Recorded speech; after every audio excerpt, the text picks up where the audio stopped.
नमस्कार दोस्तों, मैं नीरज पटेल सर आपका फिर आज टारगेट एकेडमी छतरपुर में स्वागत करता हूं। और हमने इसके 2 लेक्चर पढ़ लिए हैं। आज मैं इसका तीसरा लेक्चर लेके आ रहा हूं और जो कि जहां तक हो सकता है ये आपका लास्ट लेक्चर होगा।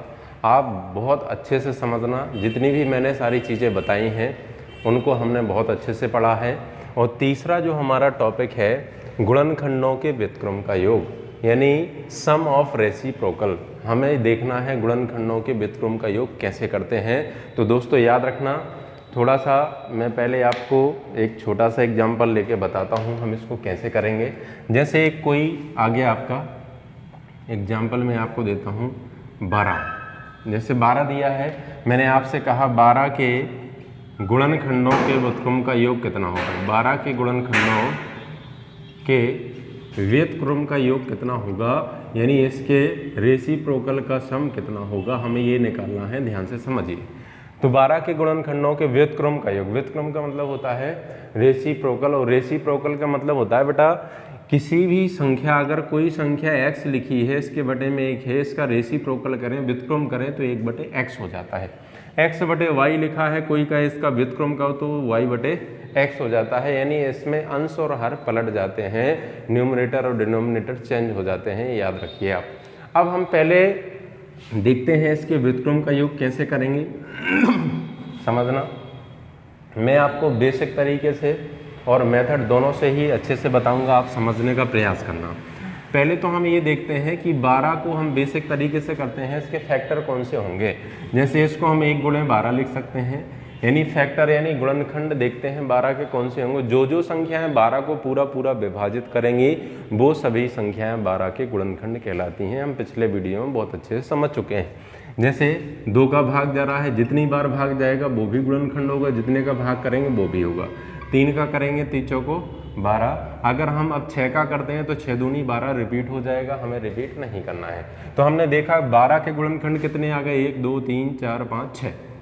अगर हमसे पूछा होता 12 के गुणनखंडों की संख्या कितनी है तो आंसर आता 6। लेकिन हमसे उसने क्या पूछा है, 12 के गुणनखंडों के व्युत्क्रम का योग कितना है, तो इनका पहले व्युत्क्रम करना है और उनका योग करेंगे। हम देखते हैं व्युत्क्रम का योग कितना आएगा आपका।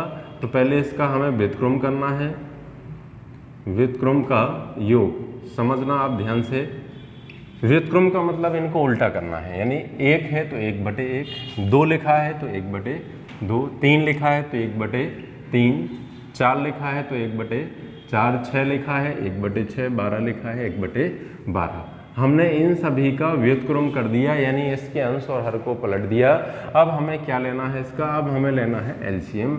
एलसीएम कितना आएगा, एलसीएम आएगा इसका 12। 12 में 12 का भाग करेंगे 12, 2 6 के 12, 3 चौको 12, 4 3 12, 6 दूनी 12, 12 एकम 12। इन सब को आप जोड़ दीजिए।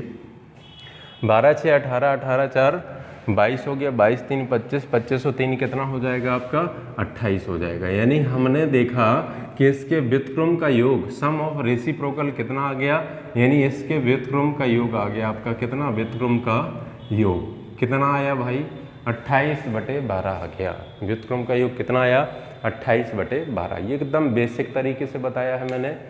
अब ये तो मैंने आपको बेसिक तरीका बताया है, लेकिन ये क्वेश्चन संख्या छोटी थी तो हम बेसिक तरीके से कर पाए हैं। अगर संख्या बड़ी होगी तो क्या हम इसको कर पाएंगे, इस तरीके से करने में कठिन हो जाएगा। अब हम देखते हैं जो मेथड हम अभी तक पढ़ते आए हैं उस मेथड से करके देखते हैं। पहला मेथड नंबर 2 हो जाएगा आपका। सबसे पहले तो आप 12 के प्राइम फैक्टर करो, अभाज्य गुणनखंड करिए जैसा एलसीएम में करते हैं। तो आप 2 का भाग करिए, 2 6 12, 2 3 6, 3 एकम 3। हमने देखा 12 के क्या फैक्टर आए, 2 की घात 2, घात में लिख दिया हमने 3 की पावर 1। जो भी इसके फैक्टर आए हैं उसको हमने पावर में लिख दिया, घात में लिख दिया। अब यहाँ से दोस्तों समझना आप, हमें चाहिए क्या, व्युत्क्रम का योग।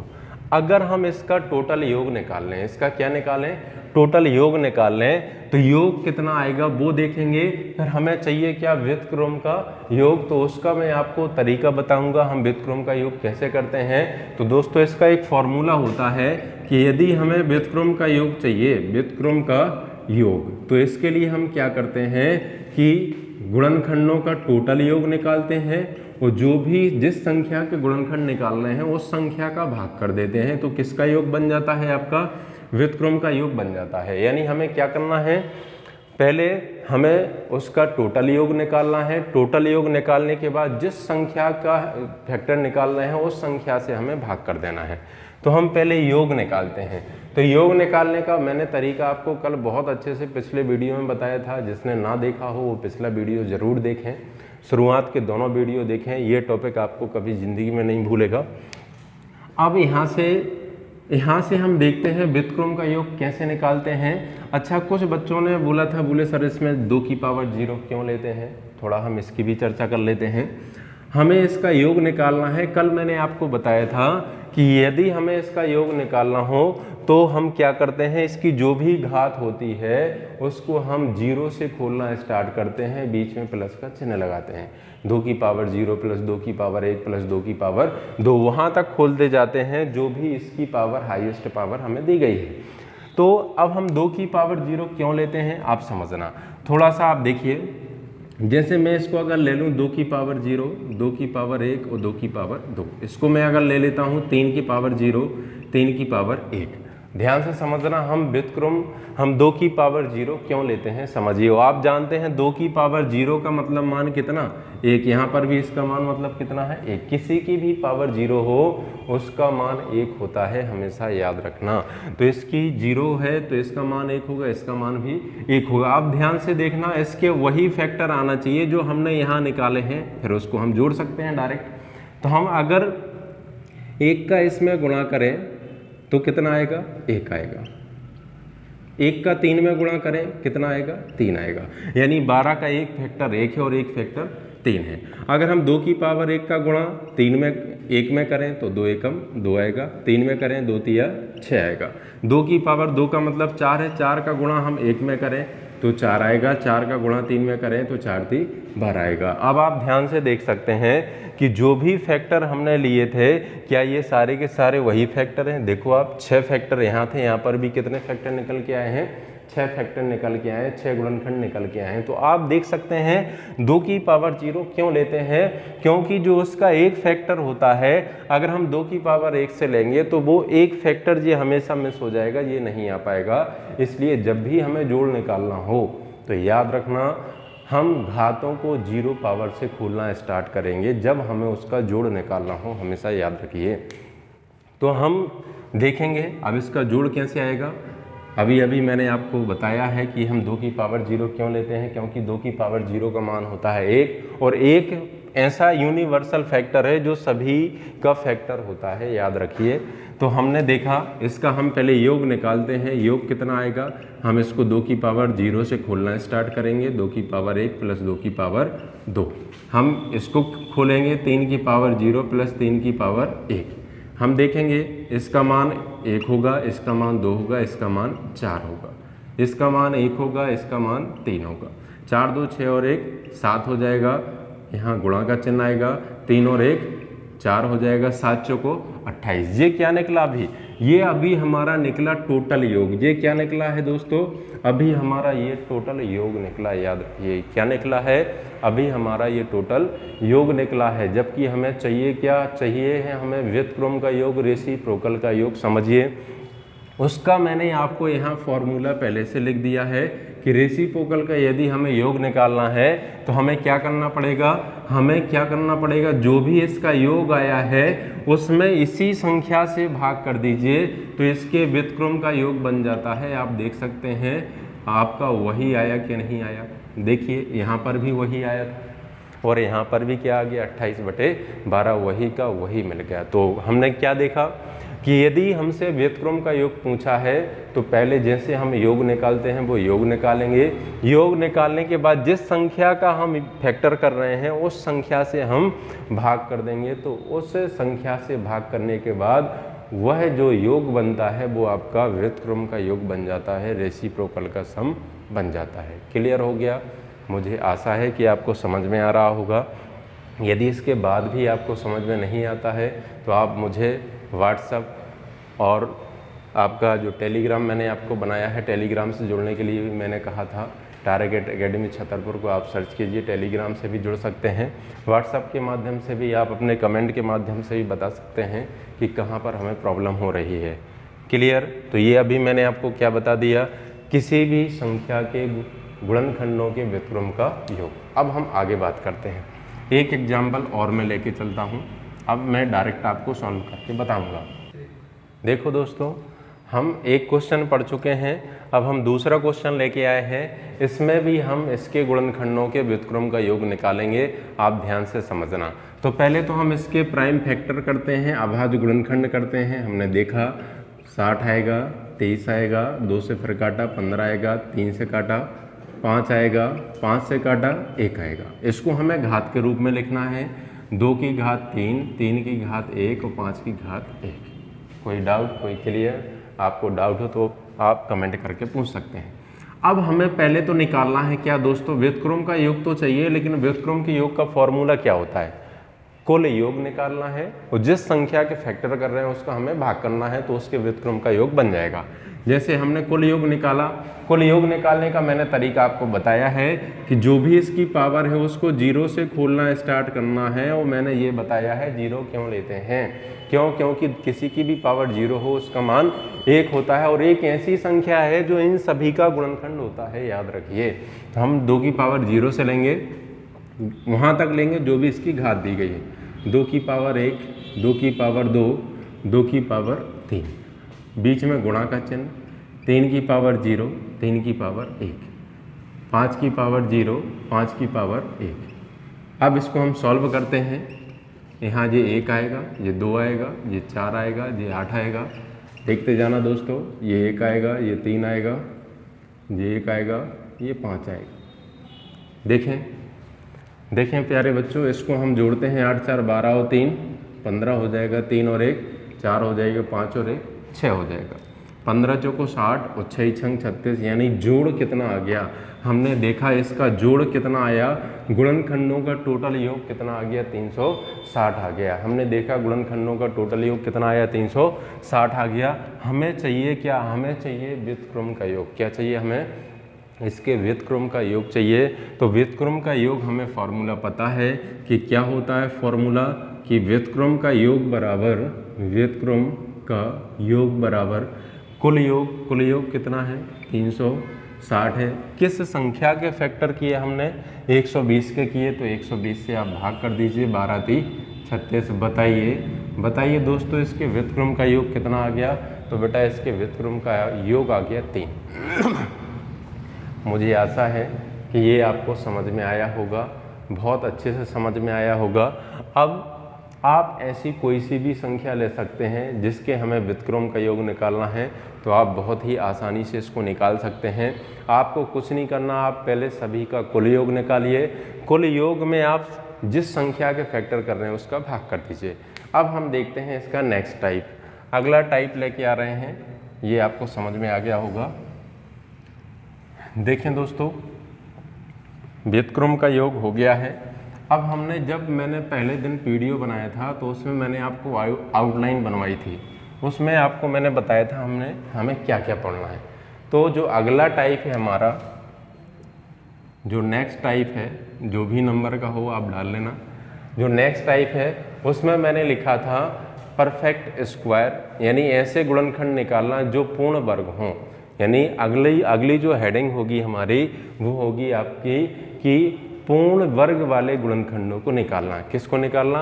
ऐसे गुणनखंड निकालना जो अपने आप में क्या हो?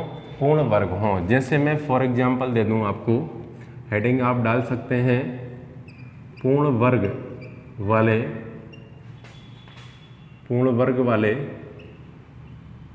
गुणनखंड, पूर्ण वर्ग वाले गुणनखंड। देखते हैं इसके बारे में, हम देखते हैं। यानी किसी भी संख्या के हम फैक्टर करेंगे तो हमें उसमें ऐसे फैक्टर बताना है जो पूर्ण वर्ग हों, परफेक्ट स्क्वायर हों। जैसे दोस्तों मैंने एक एग्जांपल ले लिया, आपका 20 ले लिया। उसने पूछा 20 के कितने गुणनखंड ऐसे होंगे, 20 के कितने गुणनखंड ऐसे होंगे जो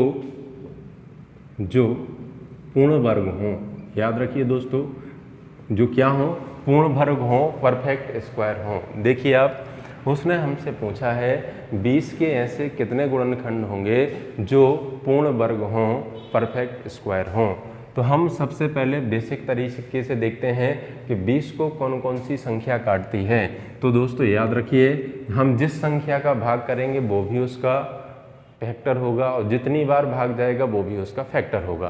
तो हम पहले देखते हैं, 1 का भाग करेंगे 20 बार जाएगा, 2 का करेंगे 10 बार जाएगा, 3 का नहीं जाएगा, 4 का करेंगे कितनी बार जाएगा, 5 बार जाएगा, 6 का नहीं जाएगा, 7 का नहीं, 10 का करेंगे 2 बार जाएगा, रिपीट हो जाएगा, जहाँ से रिपीट हो जाए उसके आगे नहीं लिखना है। तो 20 के हमने ये क्या निकाल लिए, 20 के हमने टोटल गुणनखंड निकाल लिए। कौन कौन से आएगा, 1 2 4 5 और 10 और 20। ये 20 के टोटल गुणनखंड हैं जो 20 को विभाजित करते हैं, जो 20 को क्या करते हैं, विभाजित करते हैं।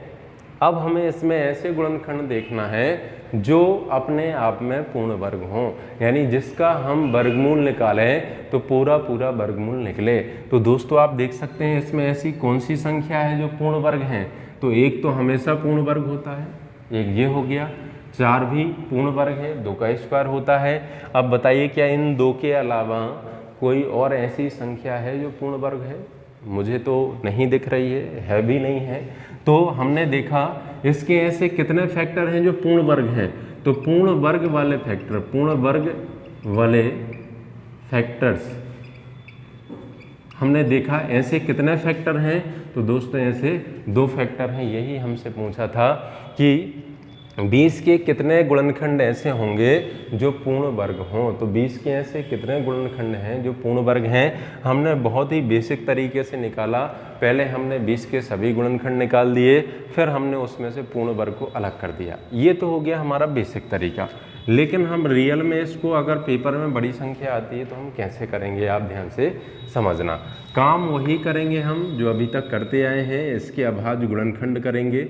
हमने इसके अभाज्य गुणनखंड कर लिए, इसको हमें घात के रूप में लिखना है। तो हमने देखा 2 की पावर 2 हो जाएगा और 5 की पावर 1 हो जाएगा। यहाँ तक तो हमने सभी प्रश्नों में ऐसा किया है। अब यहाँ से थोड़ा नियम बदल जाएगा। क्यों? क्योंकि हमें क्या निकालना है, ऐसे गुणनखंड निकालना है जो पूर्ण वर्ग हों। पूर्ण वर्ग हों मतलब जिसका वर्गमूल निकालें तो पूरा पूरा वर्गमूल निकले, दशमलव में नहीं आए। याद रखिए दोस्तों। तो इसमें हम क्या करते हैं कि इसकी जो भी घात है, याद रखिए इसकी जो भी घात है, आपको पता है पूर्ण वर्ग का मतलब होता है जिस पर 2 पावर हो, ठीक है ना, करणी में 2 हो। तो याद रखिए वर्ग का मतलब है 2, घन का मतलब है 3। तो दोस्तों इसकी जो भी घात है उस घात में हमें 2 का भाग करना है और 1 जो जोड़ते हैं वो ज्यों का त्यों जोड़ना है। तो यहाँ से मैं आपको एक नियम बता देता हूँ। यहाँ से नियम होता है कि घात में हम क्या करते हैं, पूर्ण वर्ग गुणनखंड, पूर्ण वर्ग गुणनखंड निकालने के लिए, पूर्ण वर्ग गुणनखंड निकालने के लिए घात में 2 का भाग कर देते हैं। घात में 2 का भाग करते हैं और 1 जोड़कर आपस में गुणा कराते हैं। 1 जोड़कर आपस में गुणा कराते हैं। याद रखिए हम जैसा करते आ रहे हैं हमने केवल वैसा ही किया है। स्पेशल क्या हो गया कि घात में 2 का भाग करना है, 1 तो हम जोड़ते ही हैं, याद रखिए। और साथ में यदि दशमलव में आता है तो उसको छोड़ देते हैं, दशमलव वाली संख्या को छोड़ देते हैं, वाली संख्या को छोड़ देते हैं। ये आपको याद रखना है, दशमलव वाली संख्या को क्या कर देना है, हमें छोड़ देना है। तो हमने देखा कि घात में 2 का भाग। अब हमें कौन से गुणनखंड निकालना है, पूर्ण वर्ग गुणनखंड, पूर्ण वर्ग गुणनखंड निकाल रहे हैं। दोस्तों याद रखें आप, हम क्या करेंगे, जो भी इसकी घात है घात में 2 का भाग करेंगे, 2 में 2 का भाग किया, 1 जोड़ना है। हमने देखा 1 में हमें क्या करना है, 2 का भाग करना है और 1 जोड़ना है। अब आप देख सकते हैं 2 से 2 कट जाएगा, यानी 1 आएगा, 1 और 1 कितना हो जाएगा 2, ये 2 पंचे 10, 0.5 होगा। और मैंने यहाँ लिखा है कि दशमलव वाली संख्या को क्या करते हैं हम छोड़ देते हैं, तो इसको हम छोड़ देंगे, क्यों, क्योंकि इसका आएगा 0.5, इसको छोड़ेंगे, केवल किसको लेंगे हम 1 को लेंगे। तो हमने देखा 2 गुणे 1 बराबर कितना आएगा 2 आएगा। यानी ऐसे 20 के ऐसे कितने गुणनखंड होंगे, 20 के ऐसे केवल 2 ही गुणनखंड होंगे जो परफेक्ट स्क्वायर होंगे, पूर्ण वर्ग होंगे। तो आप ध्यान से देख सकते हैं, इसको समझ सकते हैं। जैसा मैंने आपको बताया है, हमें अगर परफेक्ट गुणनखंड परफेक्ट स्क्वायर पूछा है तो हमें 2 का भाग करना है। अगर घन पूछा होता तो हम घात में कितने का भाग करते, हम 3 का भाग करते। मैं एक एग्जाम्पल और आपको लेके बताता हूँ, आप ध्यान से समझना इसको। जैसे मैंने एक नई संख्या ले ली, आप स्क्रीनशॉट लेते जाना, अगर आपको समझ में नहीं आता है तो आप वीडियो को बार बार देखना और आपको समझ में आएगा। मुझे आशा है आप भी मेहनत करते होंगे, जब मैं मेहनत करता हूं तो आप भी बहुत अच्छे से पढ़ते होंगे। जैसे कोई मैंने एक और नंबर ले लिया, मान लिया मैंने एक संख्या n बराबर 2 की पावर 3, 3 की पावर 5, 5 की पावर 2 दिया है। हमें इसके ऐसे गुणनखंड बताना है जो पूर्ण वर्ग हों, परफेक्ट स्क्वायर हों। यानी n बराबर कोई एक संख्या है कि कितने गुणनखंड ऐसे होंगे जो पूर्ण वर्ग होंगे, परफेक्ट स्क्वायर होंगे।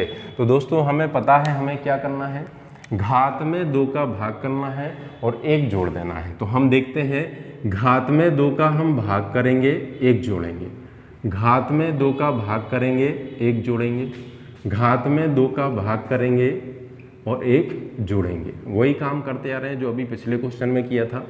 अब हम देखते हैं इसका केवल उतनी बार हमें केवल उतना भागफल लेना है जितनी बार भाग पूरा पूरा जाता है। इस बात को आप याद रखना, हमें केवल उतना भागफल लेना है जितनी बार भाग पूरा पूरा जाता है।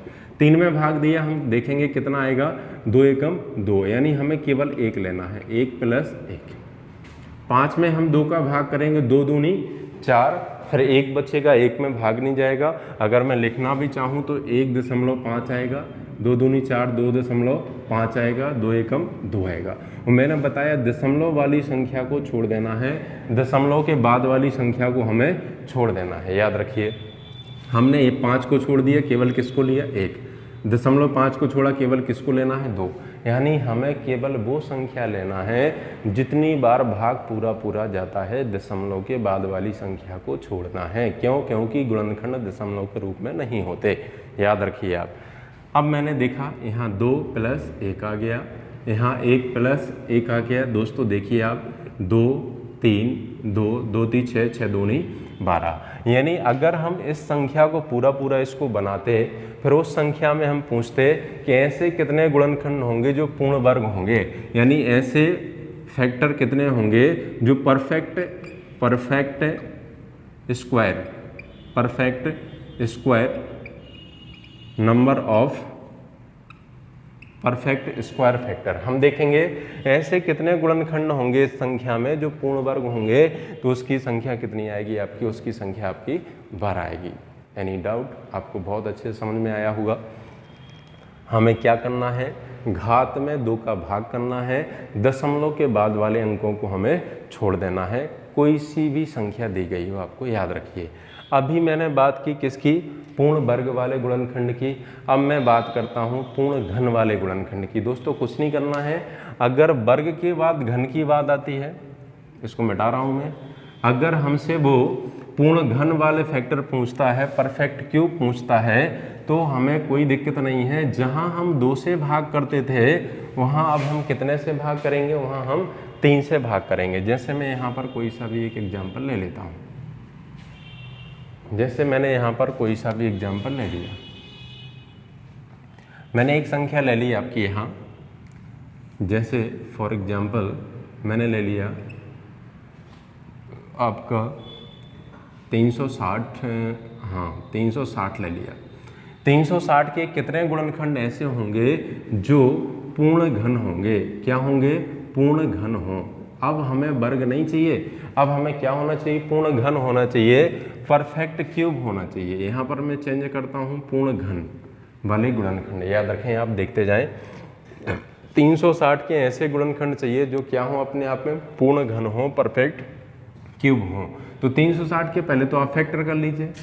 360 के हमने फैक्टर किए, 180 आ गया, 2 से काटा 90 आ गया, 2 से काटा 45 आ गया, 3 से काटा 15 आ गया, फिर 3 से काटा 5 आ गया, 5 से काटा 1 आ गया। अब हमने देखा 2 कितनी बार आया है भाई, 3 बार आया है। 3 कितनी बार आया है, 2 बार आया है। 5 कितनी बार आया है, 1 बार आया है। हमें कौन से चाहिए, पूर्ण घन वाले चाहिए। तो हमें घात में कितने का भाग करना है, पूर्ण घन वाले गुणनखंड। पूर्ण घन वाले गुणनखंड, हमें ऐसे गुणनखंड चाहिए जो क्या हो, पूर्ण घन हो। घात में कितने का भाग करेंगे, यहाँ नियम चेंज कर लेना। जहाँ 2 का मैंने लिखा था कि 2 का भाग करते हैं, अब हम वहाँ 2 का नहीं, कितने का भाग करेंगे, हम 3 का भाग करेंगे। तो हम 3 में 3 का भाग करेंगे, 1 जोड़ेंगे। 2 में हम 3 का भाग करेंगे, 1 जोड़ेंगे। 1 में हम 3 का भाग करेंगे, 1 जोड़ेंगे। तो यहाँ पर तो 1 आ जाएगा। यहाँ पर ये आपको पता है ये दशमलव में आएगा, तो 0.6 इसको हटा देंगे, केवल 1 लेंगे हम। यहाँ पर ये 0.3 इसको हटा देंगे, केवल क्या लेना है, 1 लेना है। तो 1 और 1 2 गुणे 1 गुणे 1, यानी ऐसे कितने गुणनखंड होंगे इसमें, ऐसे केवल 2 ही गुणनखंड होंगे जो परफेक्ट क्यूब होंगे, पूर्ण घन होंगे, याद रखिए। तो हमने क्या सीखा, वर्ग चाहिए तो हमें घात में 2 का भाग करना है, घन चाहिए तो हमें घात में 3 का भाग करना है। बस इतना सा बदलाव है और आपका क्वेश्चन बिल्कुल वैसा ही है जैसा मैंने बताया था। एक क्वेश्चन और मैं आपको बता रहा हूँ, इसका आप स्क्रीनशॉट ले लीजिए, इसको अच्छे से समझ लीजिए। अगला क्वेश्चन लेके आ रहा हूँ मैं। जैसे कोई सा भी मैं आपको नंबर दिए देता हूँ, जैसे यहाँ पर मैंने दे दिया आपको 2 की पावर 7, 3 की पावर 5, 5 की पावर 4, ये दे दिया कि कितने गुणनखंड ऐसे होंगे जो पूर्ण घन है, परफेक्ट क्यूब है। घात में कितने का भाग करना है, 3 का करना है। क्यों, क्योंकि क्यूब चाहिए। 1 क्या करना है हमें, 1 जोड़ना है। ऐसे ही 5 में 3 का भाग करना है, 1 जोड़ना है। 4 में 3 का भाग करना है, 1 जोड़ना है। जितनी बार पूरा पूरा भाग जाए केवल वो लेना है। 3 दूनी 6 2 बार जा रहा है, दशमलव के बाद भाग नहीं देना। 3 एकम 3 1 बार जा रहा है, 3 एकम 3 1 बार जा रहा है। 2 और 1 3, 2 1 और 1 2 हो जाएगा, 1 और 1 2, 3 दूनी 6 6 दूनी 12। यानी अगर इस संख्या के कोई पूछता है कि इस संख्या के ऐसे कितने गुणनखंड होंगे जो अपने आप में परफेक्ट क्यूब होंगे, पूर्ण घन होंगे, तो दोस्तों ऐसे कितने होंगे, आपके 12 गुणनखंड होंगे। क्लियर हो गया। अब आपने देखा हमने पूर्ण वर्ग पढ़ लिया, हमने पूर्ण घन पढ़ लिया। दोस्तों अब हम पढ़ते हैं अभाज्य गुणनखंडों की संख्या। हम लगभग चैप्टर का लास्ट ही चल रहा है। अगर कोई भी संख्या आ जाती है जैसे 18, उसने पूछ लिया कि 18 के ऐसे गुणनखंड बताओ जो अभाज्य हों, तो आपको कुछ नहीं करना है, आप अब इसके डायरेक्ट फैक्टर कर दीजिए। 2 नाम 18, 3 तिरका 9, 3 एकम 3। इसको पावर के रूप में जैसा अभी लिखते आ रहे हैं आपको वैसे ही लिखना है। हमने देखा इसको पावर के रूप में लिखा, घात के रूप में लिखा, लेकिन अब यहाँ से थोड़ा याद रखना, हमें केवल कौन से गुणनखंड बताना है, हमें केवल अभाज्य गुणनखंड बताना है, केवल प्राइम फैक्टर बताना है। तो याद रखिए अगर हमें टोटल गुणनखंड बताने होते तो हम क्या करते, घात में 1 जोड़ते आपस में गुणा कराते। याद रखिए अगर टोटल गुणनखंड बताने होते हैं तो घात में 1 जोड़ के आपस में गुणा कराते हैं, लेकिन हमें इसमें टोटल गुणनखंड नहीं बताना है, हमें इसमें केवल अभाज्य गुणनखंड बताना है। तो इसमें घात को हम डायरेक्टली जोड़ देते हैं, घात को प्लस कर देते हैं। तो हम यहाँ से देखेंगे कि इसके अभाज्य गुणनखंड कितने आएंगे, प्राइम फैक्टर कितने आ जाएंगे। आपके अभाज्य गुणनखंडों की संख्या बराबर 1 + 2 = 3 आंसर। यानी अगर वो पूछता है कि इसके अभाज्य गुणनखंडों की संख्या बताइए, तो अभाज्य गुणनखंडों की संख्या कितनी हो जाएगी, आपकी 3 हो जाएगी। अब मैं आपको थोड़ा सा और नेक्स्ट बताता हूँ। अब अभी तो सिंगल संख्या दी गई थी, अगर हमें 2-3 संख्या दे देता है, जैसे उसने दे दिया हमें 20 गुणे 15 गुणे यहाँ पर दे दिया उसने 36 के अभाज्य गुणनखंडों की संख्या बताइए। हमें इसके कौन से गुणनखंड बताना है, इसके हमें अभाज्य गुणनखंडों की संख्या बताना है, प्राइम फैक्टर बताना है। देख सकते हैं आप, समझिए ध्यान से। तो हम इसका वही करेंगे, इसके अभाज्य गुणनखंड करेंगे, उसको घात में लिखेंगे। हम 20 के अलग करेंगे, 20 के हमने गुणनखंड किए, 2 धाम 20, 2 पंचे 10, 5 एकम 5, क्लियर हो गया।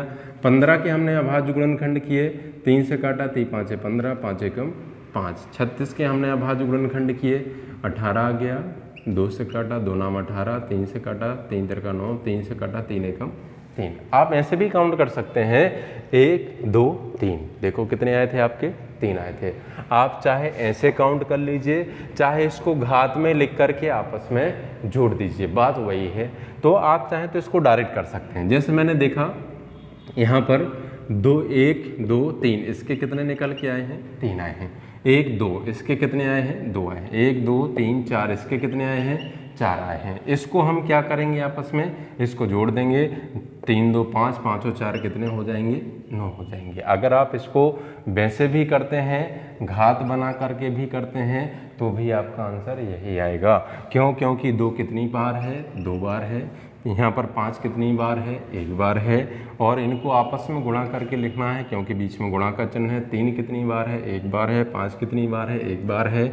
यहाँ 2 फिर कितनी बार है, 2 बार है। 3 कितनी बार है, इसमें 2 बार है।